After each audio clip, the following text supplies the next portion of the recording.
പറയട്ടെ ഇവരെന്താക്കാൻ വേണ്ടിയത്? ഒരു സാധനം ഉണ്ടാക്കാനോ തിന്നാനോ സമ്മതിക്കുന്നല്ലോ. രാവിലെ തുടങ്ങിയതാ. ഒരാഴ്ച ഇപ്പൊ പ്രഗ്നന്റ് ആയിട്ട് ഇപ്പൊ എത്രയോ 1-2 മാസം കാലായി. പക്ഷെ ഇപ്പൊ ഒരാഴ്ച ആയിട്ട് ഇവിടെ ഏൾത്തി എന്നൊക്കെ അവിടെ പറയും. നിങ്ങളുടെ നാട്ടിൽ എന്താ പറയാന്ന് കമന്റ് ചെയ്യാണ്ട്. ടി ഫാമിലി വ്ളോഗേഴ്സ് ആണ്. നിങ്ങളിൽ ഭൂരിഭാഗം പേർക്കും ചിലപ്പോ ഈ ഒരു യൂട്യൂബ് ചാനല് സുപരിചിതമായിരിക്കും. ഇപ്പോ ഇവരെ ഈ ടി ഫാമിലി എന്ന് പറയുന്ന ചാനൽ അറിയാത്തവർക്കും എന്റെ ഈ ഒരു വീഡിയോ കാണാം. കാരണം ഈ ഒരു ടി ഫാമിലി എന്ന് പറയുന്ന ആ ഒരു യൂട്യൂബ് ചാനലിൽ വരുന്നവരെ പറ്റിയിട്ടാണ് ഞാൻ സംസാരിക്കുന്നതെങ്കിലും ഇന്ന് അവര് അതിനകത്ത് പറഞ്ഞ ഒരു കാര്യം അത് നമ്മളിൽ എല്ലാവരും അറിഞ്ഞിരിക്കേണ്ടതായിട്ടുള്ള ഒരു കാര്യമാണ്. അത് അവര് പറഞ്ഞത് നമുക്കൊരിക്കലും യോജിക്കാൻ പറ്റാത്ത രീതിയിലാണ്. എന്നാൽ അതിന്റെ മറുവശമാണ് ഞാൻ ഇന്ന് എന്റെ ഒരു വീഡിയോയിലൂടെ ക്ലിയർ ചെയ്യാൻ പോകുന്നത്. അപ്പോൾ എല്ലാവരും വീഡിയോ മുഴുവനായിട്ട് കാണുക. ഞാൻ ഈ ഒരു ടി ഫാമിലിയുടെ ഒരു സ്ഥിരം വ്യൂവർ ഒന്നുമല്ല. ഞാൻ ഈ കുറച്ച് നാളുകൾക്ക് മുമ്പാണ് ഇവരുടെ വീഡിയോസ് കാണാൻ തുടങ്ങിയത്. എന്നാലും ഇവരുടെ എല്ലാ വീഡിയോ ഒന്നും കാണാൻ പറ്റാറില്ല. എങ്കിലും ചില വീഡിയോസ് ഒക്കെ കാണാറുണ്ട്. അപ്പൊ ഇന്ന് രാവിലെ ഇവരുടെ ചാനലിൽ ഇവരൊരു വീഡിയോ ഇട്ടു. അതിന്റെ തംബ്നെയിൽ ഇങ്ങനെയായിരുന്നു: ഇങ്ങനെ ആർക്കും കിട്ടാതിരിക്കട്ടെ, ഇങ്ങനെ ഒരു പെണ്ണിനെ ആർക്കും കിട്ടാതിരിക്കട്ടെ എന്നൊരു ടൈറ്റിലും ഒക്കെ കൊടുത്തിട്ടാണ് വീഡിയോ ഇട്ടിരിക്കുന്നത്. ഞാനപ്പോ ജസ്റ്റ് ഒന്ന് പ്ലേ ചെയ്ത് നോക്കി. അപ്പൊ അതിനകത്ത് ആ പയ്യൻ ഒരു കാര്യം പറയുന്നത് ഞാൻ ശ്രദ്ധിച്ചു. ആൻഡ് അത് വളരെ തെറ്റായിട്ടുള്ള ഒരു ഇൻഫർമേഷൻ ആ പയ്യൻ സമൂഹത്തിന് നൽകാൻ ശ്രമിക്കുന്നത് പോലെ എനിക്ക് തോന്നി. സോ അതൊന്ന് റിയാക്ട് ചെയ്യണം, ഇല്ലെങ്കിൽ അതിന്റെ വേറൊരു വശം ഒന്ന് പറയണമെന്ന് എനിക്ക് തോന്നി. നമുക്ക് എന്തായാലും ഇവരുടെ ആ ഒരു വീഡിയോ കുറച്ച് പോർഷൻസ് ഒന്ന് കാണാം, എന്നിട്ട് ഞാൻ സംസാരിക്കാം. Hey guys, welcome back. അപ്പൊ ഗൈസ് ഇന്നിക്ക് വെൽക്കം ബാക്ക് ഒന്നും പറയാൻ കഴിയില്ല. കാരണം എന്താണെന്ന് വെച്ച് കഴിഞ്ഞാൽ ഗൈസ് വിശന്നിട്ട് ഒരു രക്ഷയില്ല. എവിടെയാന്ന് വെച്ച് കഴിഞ്ഞാൽ ഇപ്പോഴത്തെ സിസ്റ്റം എന്തെന്ന് അറിയോ? ഓളിപ്പം പ്രഗ്നന്റ് ആയതുകൊണ്ട് ഇപ്പോൾ ഓള് പറയുന്നത് കേൾക്കണം, ഓള് പറയുന്നത് അനുസരിക്കണം, ഓളെന്താണോ കഴിക്കാൻ പറയുന്നത് ആ സാധനം കഴിക്കണം. അതൊക്കെയാണ് ഇപ്പോഴത്തെ സിസ്റ്റം. ഓഹ്, എന്താ ചെയ്യലേ? കാരണം എനിക്ക് തോന്നുന്നത് ഈ പ്രഗ്നൻസി ടൈം പെണ്ണുങ്ങൾ മുതലാക്കുന്നുണ്ടോ എനിക്കൊരു ഡൗട്ടുണ്ട്. ഡൗട്ടല്ല, ഒരു ഉറപ്പുണ്ട്. അപ്പം നിങ്ങൾക്ക് മനസ്സിലാവും. സത്യത്തിൽ ഇപ്പം ടൈം എത്രയായി നോക്ക്, 11-12 മണിയൊക്കെ ഇതുവരെ ഒന്നും കഴിക്കാൻ കിട്ടിയില്ല. കാരണം ഓൾക്കൊണ്ട് അത്രയും പറ്റുന്നില്ല. അപ്പം നിങ്ങൾ ചോദിക്കും ഹോട്ടലിൽ നിന്ന് കഴിച്ചാലോ എന്ന്. ഹോട്ടലിൽ നിന്ന് തന്നെ കഴിച്ചു കഴിഞ്ഞാൽ എങ്ങനെ ഉണ്ടാവും അവസ്ഥ? വെറും വെള്ളപ്പം, ദോശ, ചട്ടണി, കിട്ടണി എന്ന് പറഞ്ഞാൽ ഇതന്നെ. ഓഹ്, എന്താ ചെയ്യാന്ന് ചോദിച്ചു കഴിഞ്ഞാൽ എന്റെ പൊന്നുമോൻ അടുക്കളയിലോട്ട് അങ്ങോട്ട് കയറുക, എന്നിട്ട് നിനക്ക് ഇഷ്ടമുള്ള സാധനം നീ ഉണ്ടാക്കി കഴിക്കുക. മനസ്സിലായില്ലേ? അപ്പം സംഗതി നിങ്ങൾക്ക് മനസ്സിലായി കാണും കുറെ പേർക്കൊക്കെ. ഇപ്പൊ എന്റെ വൈഫ് ഷെമി എന്ന് പറയുന്ന വ്യക്തി പ്രഗ്നന്റ് ആണ്. അതുകൊണ്ട് തന്നെ അവർക്ക് അവരുടേതായിട്ടുള്ള ഇഷ്ടങ്ങൾ കാണും. അവരതനുസരിച്ചാണ് ഭക്ഷണം ഉണ്ടാക്കുന്നത്. പക്ഷെ നമ്മുടെ കുട്ടന് അതങ്ങോട്ട് പറ്റുന്നില്ല. കുട്ടന് ഭയങ്കര ബുദ്ധിമുട്ട്. അപ്പം ആ ഒരു രീതിയിൽ അവന് പറ്റുന്നില്ല എന്നുള്ള രീതിയിലാണ് ഈ ഒരു വീഡിയോയുടെ സ്റ്റാർട്ടിൽ തന്നെ അവൻ പറഞ്ഞു പോയിരിക്കുന്നത്. എനിക്ക് അപ്പൊ ഇത്രേ ഉള്ളൂ പറയാൻ, വേറൊന്നും അല്ല. എടാ, നീ ഇങ്ങനെ കരയേണ്ട കാര്യമൊന്നുമില്ല. നീ അടുക്കള കയറി നിനക്ക് ഇഷ്ടമുള്ള ഉണ്ടാക്കി കഴിക്കുക. അതുപോലെ തന്നെ പറ്റുമെങ്കിൽ വൈഫ് പ്രഗ്നന്റ് ആണല്ലോ, അപ്പം വൈഫിനെ കൊണ്ട് അധികം പണിയെടുപ്പിക്കാതെ നിനക്ക് എന്തെങ്കിലുമൊക്കെ ചെയ്തു കൊടുക്കാൻ പറ്റുമെങ്കിൽ അങ്ങ് ചെയ്യുക. മനസ്സിലായില്ല? അല്ല ഹോട്ടലിൽ നിന്ന് പോയി മേടിച്ച് കഴിക്കണമെന്നൊന്നുമില്ല. ഇവിടെ ആരും പറയുന്നില്ല നീ ഹോട്ടലിൽ നിന്ന് തന്നെ മേടിച്ച് കഴിക്കണം, വൈഫിനെ ബുദ്ധിമുട്ടിക്കരുതെന്നൊന്നും. ഹോട്ടലിൽ നിന്ന് മേടിച്ച് കഴിക്കണ്ട, വൈഫിനെ ബുദ്ധിമുട്ടിക്കാൻ വേണ്ട, ഉണ്ടാക്കി കഴിക്കുക. മനസ്സിലായില്ലേ? അല്ലാതെ ഈ ഒരു നെഗറ്റീവ് ലൈക്ക് എന്താണ്, വൈഫ് അങ്ങനെ തന്നെ, വൈഫ് പ്രഗ്നന്റ് ആയതുകൊണ്ട് തന്നെ മുതലെടുക്കുന്നു, അവൾക്ക് ഇഷ്ടമുള്ളതേ അവൾ ഉണ്ടാക്കുന്നുള്ളൂ എന്നുള്ള ഒരു സാധനം ഒന്നും പറയേണ്ട കാര്യം ഇല്ലടാ മോനെ. ഇതിപ്പോ ഇവനെ പോലെ തന്നെ ചില ചേട്ടന്മാർക്ക്, ചിലപ്പോൾ നമ്മുടെ നാട്ടിലുള്ള ചേട്ടന്മാർക്ക് ചിലപ്പോൾ ഈ ഒരു തെറ്റിദ്ധാരണ കാണും. വൈഫ് പ്രഗ്നന്റ് ആണെങ്കിലും അവൾക്ക് ഇഷ്ടമുള്ളത് ഉണ്ടാക്കുന്നതിന്റെ കൂട്ടത്തിൽ എനിക്കും ഇഷ്ടമുള്ളത് ഉണ്ടാക്കി തരണം, അല്ലെങ്കിൽ അവൾ ഉണ്ടാക്കി തരുന്നില്ല, അത് വലിയൊരു തെറ്റായിട്ട് കാണുന്ന ചേട്ടന്മാരൊക്കെ കാണും. അപ്പൊ അങ്ങനെയുള്ള ചേട്ടന്മാരോട് കൂടിയാണ് എനിക്ക് പറയാനുള്ളത്. അങ്ങനെയുള്ളവർക്ക്, അതാണ് ഞാൻ ആദ്യമേ പറഞ്ഞത്, ഇവരെ സ്ഥിരമായിട്ട് ഫോളോ ചെയ്യുന്നവരല്ലാത്തവർക്കും ഈ ഒരു വീഡിയോ കാണാം. കാരണം എല്ലാവരും ഒന്ന് മനസ്സിലാക്കിയിരിക്കുക. നമ്മൾ കല്യാണം കഴിച്ചു, നമ്മുടെ വൈഫ് പ്രഗ്നന്റ് ആയി, ആ ഒരു സമയത്ത് നമ്മളെ കൊണ്ട് അവർക്ക് ചെയ്തു കൊടുക്കാൻ, നമുക്ക് മാക്സിമം അവരെ കെയർ ചെയ്യാൻ പറ്റുവാണെങ്കിൽ അത് ചെയ്യുക. അല്ലാതെ നമുക്ക് കറക്റ്റ് ആയിട്ടുള്ള സാധനങ്ങൾ കിട്ടുന്നില്ല എന്നും പറഞ്ഞ് അവരുടെ നെഞ്ചത്ത് കയറാൻ പോകേണ്ട കാര്യമില്ല. പ്രത്യേകിച്ച് ഇതുപോലുള്ള ഫാമിലി വ്ളോഗേഴ്സ് ആകുമ്പോൾ വീഡിയോ ഒക്കെ ഇടുമ്പം അങ്ങനെ ഒരു കാര്യം പറയേണ്ട ഒരു ആവശ്യമുണ്ടോ എനിക്കറിയില്ല.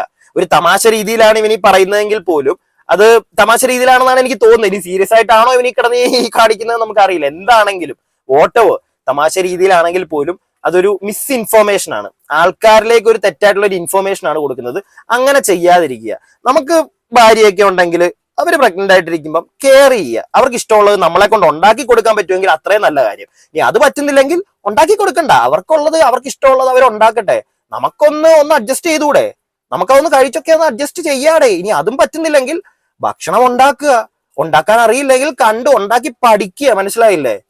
അങ്ങനെയൊക്കെ ചെയ്തതിനകത്തൊന്നും വലിയ തെറ്റില്ല. അല്ലാതെ ഈ ചാനലിൽ വന്നിരുന്ന് ഈ ഒരു കഥ പറയണമെന്ന് അതൊരു മിസ്ഇൻഫോർമേഷൻ ആണ്. അതുകൊണ്ട് മാത്രമാണ് ഞാൻ ഈ ഒരു വീഡിയോ ചെയ്യാനായിട്ടുള്ള ഒരു കാര്യം. നീ കുറച്ചും കൂടെ നമുക്കൊന്ന് കാണാം. എന്നെ കൊണ്ടാണല്ലേ ഞാൻ കുറെ നേരം മിണ്ടാടൊക്കെ നിന്നൊക്കെയായിരുന്നു. ഇതൊന്നും ആയി കിട്ടും. ഞാൻ മിണ്ടാത്തതിന് നോക്കൊരു പ്രശ്നം. എന്തേതാ ഒന്നുമില്ല. ഞാൻ കുറെ സമരം ചെയ്ത് നോക്കിയതിന് ഒരു കാര്യമില്ല. ഞാൻ എന്തായാലും അങ്ങോട്ട് പോയി നോക്കട്ടെ. എന്തെങ്കിലും ആയോ മോളെ? എന്റെ തന്നെ ചേമ്പ് ഉണ്ടാക്കാണ് എന്റെ അമ്മേ, ഓൻ ചേമ്പൊന്നും പറ്റൂല. ചേമ്പ് എല്ലാം തിന്ന് പഠിക്കണ്ടേ. എന്തേതാ ഉണ്ടാക്കണേ? എന്താ ചേമ്പ് ഉണ്ടാക്കാൻ? കണ്ടോ, ഇതാണ് ഞാൻ പറഞ്ഞത്. ഇങ്ങോട്ട് നോക്ക്. ഇന്റെ ഇപ്പോഴത്തെ അവസ്ഥ അതൊക്കെ ഈ ചേമ്പിന്റെ അവസ്ഥയാണ് ഇപ്പൊ എന്റെ അവസ്ഥ. എടാ മോനെ, നിന്റെ ചേമ്പിന്റെ അവസ്ഥയായിട്ടല്ല എനിക്ക് തോന്നുന്നത്. ഒരു മറ്റേ വെള്ളം കയറി ചീഞ്ഞ വാഴ, എനിക്ക് അതാണ് നിന്നെ കാണുമ്പോ തോന്നുന്നത്. ഇല്ലെങ്കിൽ ഇങ്ങനെയുള്ള കാര്യത്തിന് ഈ ശോകം പറയേണ്ട വല്ല കാര്യമുണ്ടോടാ? നിനക്കത് വലിയ ബുദ്ധിമുട്ടാണെങ്കിൽ നീ അത് ബുദ്ധിമുട്ടാക്കി എടുത്ത് നിന്നെ കൊണ്ട് ചെയ്യാൻ പറ്റുന്ന കാര്യങ്ങൾ നീ ചെയ്യുക. പക്ഷെ അതൊരു വീഡിയോയിലൂടെ വന്ന് പറയുമ്പോഴത്തേക്ക് ഈ നമ്മുടെ നാട്ടിലെ ഒരുപാട് ചേട്ടന്മാരുണ്ട്, ഇത് കണ്ടു കഴിഞ്ഞാൽ ഉടനെ ഇങ്ങനെ തന്നെ അങ്ങ് ചെയ്യാം, ആഹാ അവൻ അങ്ങനെ ചെയ്തല്ലോ, അപ്പൊ എനിക്ക് എന്തുകൊണ്ട് അങ്ങനെ ഈ ആയിക്കൂടാ എന്നൊക്കെ ചിന്തിക്കുന്ന ആളുകൾ കാണും. അപ്പൊ അവരിലേക്ക് അവരുടെ കുടുംബം നീ നശിപ്പിക്കാൻ പോകുന്ന കണക്കാണ് നീ ഒരു പരിപാടി കാണിക്കുന്നത്. മനസ്സിലായില്ലേ? ചേമ്പൊക്കെ തിന്നാടേ. ചേമ്പിനൊന്നും നിനക്ക് ഇഷ്ടമല്ലെങ്കിൽ നീ ഉണ്ടാക്കി കഴിക്കുക. ഞാൻ ആദ്യമേ പറഞ്ഞില്ലേ, നിനക്ക് എന്താണോ ഇഷ്ടം ഉണ്ടാക്കി അങ്ങ് കഴിക്കുക. യൂട്യൂബൊക്കെ നോക്കിക്കഴിഞ്ഞാൽ ഇപ്പം എന്ത് വേണമെങ്കിലും നമുക്ക് ഉണ്ടാക്കാം. അങ്ങനെ അങ്ങ് പഠിക്കുക, അത്രേ ഉള്ളൂ. അല്ലാതെ ഇത് വളരെ മോശമായി പോയടാ മോനെ. ബാക്കി എന്താ തിന്നുന്നില്ല എന്നല്ല, ഇതെങ്ങനെ തിന്നാൻ പറ്റുങ്ങളൊന്ന് പറഞ്ഞേരി. ഇതൊക്കെ നല്ല രസമുണ്ട്. അത് ഞാൻ ഇന്ന് വീഡിയോ കാണിച്ചു തരാം. ഇത് ഉണ്ടാക്കി ഞാൻ തിന്നുന്ന കണ്ടങ്ങൾ എല്ലാരും ഉണ്ടാക്കും. പിന്നെ ഇനി ഓരോ വീട്ടിലും വെറുതെ കച്ചറ ഉണ്ടാക്കണ്ട. ഓരുടെ വീട്ടിലൊക്കെ നിന്റെ ഡയലോഗടി കാരണമാണ് കച്ചറ ഉണ്ടാവാൻ പോകുന്നത്. അല്ലാതെ അവരെ പറഞ്ഞത് കൊണ്ട് കച്ചറ ഉണ്ടാവുമെന്ന് എനിക്ക് തോന്നുന്നില്ല. കാരണം ചേമ്പൊക്കെ ഇഷ്ടമുള്ളവര് ഒരുപാട് പേരില്ലേ. നിങ്ങൾക്കൊക്കെ ഇഷ്ടമാണ് ചേമ്പ്. എനിക്ക് അത്ര വലിയ ഇഷ്ടമൊന്നുമല്ല. എങ്കിലും അവസ്ഥ വന്നു കഴിഞ്ഞാൽ കഴിക്കൂടെ. നമ്മള് ഒരാളെ ഉപദ്രവിക്കാൻ പോകുന്നതിനെക്കാട്ടിലും നല്ലത് ഇച്ചിരി കഷ്ടപ്പെട്ടാലും അതങ്ങ് കഴിച്ചാൽ മതി എന്നുള്ളതാണ് എന്റെ ഒരു മൂഡ് കേട്ടാ. ഇനി അതും പറ്റിയില്ലെങ്കിൽ നമ്മൾ സ്വന്തമായിട്ട് ഉണ്ടാക്കും. എന്നിട്ട് അത് നാട്ടുകാരെ കാണിക്കും. ഭാര്യയ്ക്ക് ഉണ്ടാക്കാൻ വയ്യ, അതുകൊണ്ട് ഞാൻ ഉണ്ടാക്കുന്ന കഷ്ടപ്പാടേ, അത്രേ ഉള്ളൂ. അങ്ങനെ അങ്ങ് പറഞ്ഞാൽ അതങ്ങ് തീർക്കണം. മനസ്സിലായില്ലേടാ മോനെ? ഇത് എന്റെ ഒരു അഭിപ്രായം കേട്ടോ. കാണുന്നവർക്കും കൂടെ വേണ്ടിയിട്ടാണ്. നമ്മളെ ഭാര്യമാരെ ഒന്നും അധികം ബുദ്ധിമുട്ടിക്കാതിരിക്കണേ. പ്രത്യേകിച്ച് ഇന്നത്തെ കാലത്ത് ഇട്ടിട്ട് പോയി കഴിഞ്ഞാൽ ഒരു ചെറിയൊരു കാര്യമൊക്കെ മതി. പ്രത്യേകിച്ച് ഇന്നത്തെ കാലത്ത് അതെല്ലാരും ഒന്ന് ഓർത്ത് വെച്ചോ. ബാക്കി പറയാട്ടെ, വേറെ ഒന്നും തരുന്നില്ല. വാങ്ങണ എന്നെ വാങ്ങ. ഞാൻ എന്നിട്ട് ഉപ്പനെ വിളിച്ചാ ചേമ്പ് വാങ്ങി കൊണ്ട് തരാൻ. ഉണക്കലിമീൻ ഇതൊന്നും തരുന്നില്ല. ഉണക്കലിമീൻ എന്റെ അമ്മേനി അതുകൊണ്ട് അതല്ല, വേറൊന്നും അല്ല. എനിക്ക് ഇപ്പൊക്കെ പ്രഷർ ഉണ്ട് ഗൈസ്. അപ്പൊ അതിന്റെ ഇടയിൽ ഉണക്കലിമീനോട് കൊണ്ടു കൊടുത്തില്ല. എനിക്ക് ഞാൻ ഒരു കാര്യം നീ പറയണ്ട, മതി നീ പറഞ്ഞത്. അവൻ പ്രഷർ വെച്ച് കൊടുക്കാൻ നോക്കി ആ ഒരു ഇത്തക്ക്. പക്ഷെ ഇത്ത പറഞ്ഞ എനിക്ക് പ്രഷറും വാങ്ങിയൊന്നും ഇല്ല. പിന്നെ അവൻ ഇഷ്ടമല്ലായിരിക്കും, അതുകൊണ്ട് അവൻ ആ ഒരു ഡയലോഗ് അടിക്കാൻ നോക്കി. പിന്നെ അതിന്റെ ഇടയ്ക്ക് അവര് പറയുന്നത് കേട്ടല്ലോ, അവർക്ക് ഇത്തിരി ചേമ്പൊക്കെ തിന്നണമെന്ന് തോന്നിക്കഴിഞ്ഞു കഴിഞ്ഞാൽ അവരുടെ ഉപ്പാനെ വിളിച്ചു പറഞ്ഞ് പുള്ളി കൊണ്ടുവരണം. അല്ലാതെ ഭർത്താവായിട്ടുള്ള ഈ കൂട്ടുകാരന് അത് മേടിച്ചു കൊടുക്കാനോ അല്ലെങ്കിൽ ഭാര്യ പ്രഗ്നന്റ് ആണ്, അവരുടെ ഇഷ്ടത്തിന് അവരെന്താന്ന് വെച്ച് കഴിഞ്ഞാൽ ഉണ്ടാക്കിക്കോട്ടെ എന്നുള്ളൊരു മൂടൊന്നും ഇല്ല കേട്ടാ. അപ്പൊ ഇങ്ങനെയുള്ള ചേട്ടന്മാരൊക്കെ ഉണ്ടെങ്കിൽ എന്റെ പൊന്നു ചേട്ടന്മാരെ ആ ഒരു മൂടൊക്കെ അങ്ങ് മാറ്റ്. ഇത് കാലഘട്ടം മാറിയില്ലേ. ഇനി നമ്മൾ തന്നെയാണ് മറ്റേ മേലധികാരി. നമ്മൾ പറയുന്നത് ഇവിടെ ഉണ്ടാക്കിയാൽ മതി. ഭാര്യ പ്രഗ്നന്റ് ആണെങ്കിലും എനിക്ക് ഇഷ്ടമുള്ളത് ഉണ്ടാക്കണം, അതേ അവള് കഴിക്കാവുള്ളൂ എന്നാ ആ ഒരു മൂടൊക്കെ അങ്ങ് അതൊക്കെ പോയി. ഇന്ന് അങ്ങനൊന്നും ഇന്നൊരു പരിധിയിൽ എനിക്ക് തോന്നുന്നൊരു ഭൂരിഭാഗം ആളുകളും അങ്ങനെ ഒന്നും ചെയ്യത്തില്ല കേട്ടോ. പക്ഷെ ഇതുപോലുള്ള ചില ഐറ്റങ്ങൾ എവിടെങ്കിലും ഒക്കെ കാണും. ഇനിയിപ്പം കണ്ടന്റിന് വേണ്ടി ചെയ്തെങ്കിൽ പോലും ഇപ്പൊ കുറെ പേര് പറയുമായിരിക്കും കണ്ടന്റിന് വേണ്ടിയായിരിക്കും അവൻ ചെയ്തത്. കണ്ടന്റിന് വേണ്ടിയാണെങ്കിലും അതൊരു മിസ്ഇൻഫർമേഷൻ അല്ലേടോ. അല്ലെ, മിസ്ഇൻഫർമേഷൻ, നമ്മളൊരു തെറ്റായിട്ടുള്ളൊരു സാധനം സമൂഹത്തിലേക്ക് എത്തിക്കാതിരിക്കാൻ മാക്സിമം ശ്രമിക്കണം എന്നുള്ളതാണ് എന്റെ ഒരു അഭിപ്രായം. മിസ്ഇൻഫർമേഷൻ ഒക്കെ നമ്മുടെ ഒക്കെ പറ്റാറുണ്ട് കേട്ടോ, തെറ്റൊക്കെ പറ്റാറുണ്ട്. പക്ഷെ നമ്മളൊക്കെ പറ്റുമെങ്കിൽ നമ്മൾ മാറ്റാൻ പറ്റുന്ന സാധനങ്ങളാണെങ്കിൽ നമ്മൾ മാറ്റണം. അതാണ് എന്റെ ഒരു അഭിപ്രായം. ബാക്കി പറയട്ടെ, ഇവനെ ഉണ്ടാക്കാൻ വേണ്ടിയത് ഒരു സാധനം ഉണ്ടാക്കാനോ തിന്നാനോ സമ്മതിക്കില്ലല്ലോ. രാവിലെ തുടങ്ങിയതാ. ഒരാഴ്ച ഇപ്പൊ പ്രഗ്നന്റ് ആയിട്ട് ഇപ്പൊ എത്രയോ 1-2 മാസം കാലായി. പക്ഷെ ഇപ്പൊ ഒരാഴ്ച ആയിട്ട് ഇവിടെ ഏൾത്തി എന്നൊക്കെ അവിടെ പറയും. നിങ്ങളുടെ നാട്ടിൽ എന്താ പറയാന്ന് കമന്റ് ചെയ്യാണ്ട്. അതാണ് ഇവിടുത്തെ അവസ്ഥ. അല്ല കേട്ടോ, പത്തിരി ആർക്കാലും മടുക്കൂലേ. എന്നാലും ഞാൻ പത്തിരി ഉണ്ടാക്കി. എന്നും പത്തിരി അല്ലെങ്കിൽ പുട്ടുണ്ടാക്കി ഇവിടെ എന്ത് സുഖ. പുട്ടും കടലേ അല്ല, പുട്ടും സാബോൾ കടലല്ലേ, സാബോൾ കടല. അത് നല്ല അടിപൊളിയായിട്ട് നല്ല സാബോൾ കടല എടുത്തിട്ട് നല്ല മസാലയൊക്കെ ഇട്ടിങ്ങായിട്ട് ഇങ്ങോട്ട് ഉണ്ടാക്കി എടുക്കുന്നതിന്റെ രുചി. ഉണ്ടാക്കുന്നോ പോവാനൊക്കെ ഇതൊക്കെ തിന്നൊന്ന് വേഗം പോയി തരും. ഇത് തിന്നാനിപ്പോ ഞങ്ങൾ ഇവിടുന്ന് പോയി വേണം. ഈ പുട്ടും സാബുൽ കടലയൊക്കെ നിനക്കുണ്ടാക്കി കഴിച്ചുകൂടെടാ? നീ എന്തിനാടാ ഭാര്യയോട് ഇൻസിസ്റ്റ് ചെയ്യുന്നത്? അത് എനിക്ക് ഉണ്ടാക്കി എന്താടാ നീ ഇങ്ങനെ? പ്രായത്തിന്റെ ആയിരിക്കാം, ആ പയ്യന്റെ പ്രായത്തിന്റെ ആയിരിക്കാം അവൻ ഇങ്ങനെയുള്ള കുറച്ച് തെറ്റിദ്ധാരണകൾ. മോനെ അത് മാറ്റണം കേട്ടോ. അത് മാറ്റിയില്ലെങ്കിൽ ചിലപ്പോ അധികകാലം ഭാര്യ കൂടെ ഉണ്ടാവണമെന്നില്ല, ചിലപ്പോൾ ഇട്ടേച്ച് വേറെ പണിക്ക് പോകും.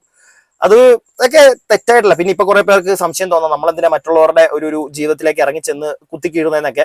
ഞാൻ മറ്റുള്ളവരുടെ ജീവിതത്തിലേക്ക് ഇറങ്ങിച്ചെന്ന് അവനെ ഇപ്പൊ ഞാൻ തെറിയൊന്നും അധികം പറഞ്ഞിട്ടില്ല, ഞാൻ അത് ചെയ്യുന്നുമില്ല. കാരണം എനിക്കും ഒരു പരിധിയിൽ കൂടുതൽ മറ്റൊരാളുടെ ലൈഫിലേക്ക് ഇറങ്ങിച്ചെന്ന് കുത്തിത്തിരിക്കാൻ താല്പര്യമില്ല. പക്ഷെ ഇവരൊരു ഫാമിലി വ്ളോഗേഴ്സ് ആണ്, അവരൊരു കാര്യം ചെയ്യുന്നത് അല്ലെങ്കിൽ നമുക്ക് എല്ലാവർക്കും വേണ്ടിയാണ് അവരത് കാണിച്ചു തരുന്നത്. അപ്പൊ അതിനകത്തൊരു തെറ്റുണ്ടെങ്കിൽ അതിനകത്ത് അഭിപ്രായം പറയാം എന്നുള്ളൊരു സംഗതി ഉള്ളത് കൊണ്ട് മാത്രമാണ് ഞാൻ ഈ ഒരു വിഷയം എടുത്ത് ഒന്ന് സംസാരിക്കാന്ന് വിചാരിച്ചത്. പിന്നെ അതുപോലെ തന്നെ ഇങ്ങനെയുള്ള തെറ്റിദ്ധാരണകളുള്ള ചേട്ടന്മാര് ആ ഒരു തെറ്റിദ്ധാരണ മാറ്റുക. കാരണം അത് നമ്മുടെ കൂടെ ഓപ്പോസിറ്റ് ആയിട്ട് നിൽക്കുന്ന ആളെ നമ്മൾ ദ്രോഹിക്കുന്നതിന് തുല്യമാണ്.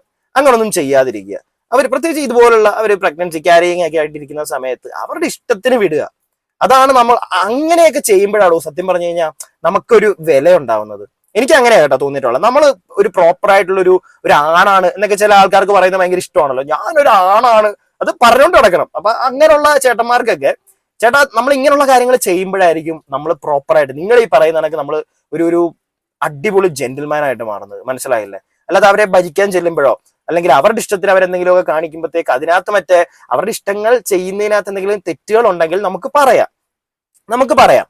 പക്ഷെ ഈ ഒരു കേസിലൊക്കെ ഇപ്പൊ ഇതുപോലുള്ള പ്രസവ കേസിലൊക്കെ അല്ലെങ്കിൽ പ്രഗ്നന്റ് ആയിട്ടിരിക്കുന്ന സമയത്തൊക്കെ കേസിൽ കൂടുതലും നമ്മൾ അവരെ ശല്യം ചെയ്യാതെയും അവരെ ചൊറിയാൻ നിൽക്കാതിരിക്കുക. മനസ്സിലായില്ലേ?